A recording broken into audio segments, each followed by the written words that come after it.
Alrighty, travel back with me now to April 1963, just 1 year after Jamaica gained independence.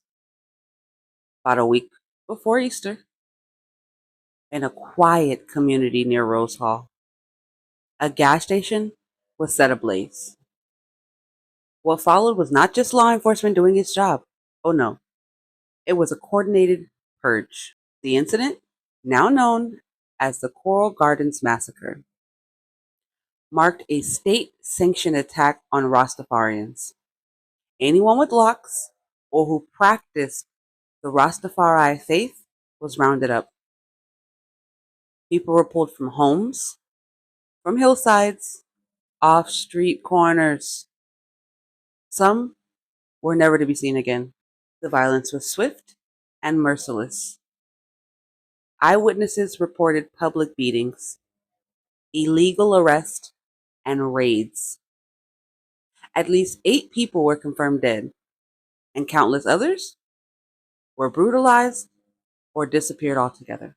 Survivors say they were shoved into jail cells, stripped of dignity, and had their hair, a sacred part of their identity, forcibly cut.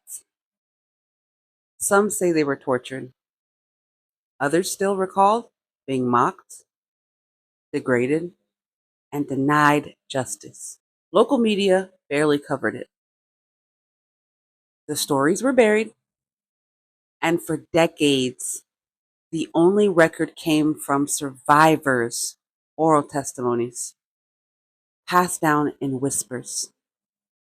There were no headlines, there were no trials, no truth commissions. Then now, in 2017, over 50 years later, a formal apology was issued by the Jamaican government, as well as a modest reparations fund was launched for surviving victims.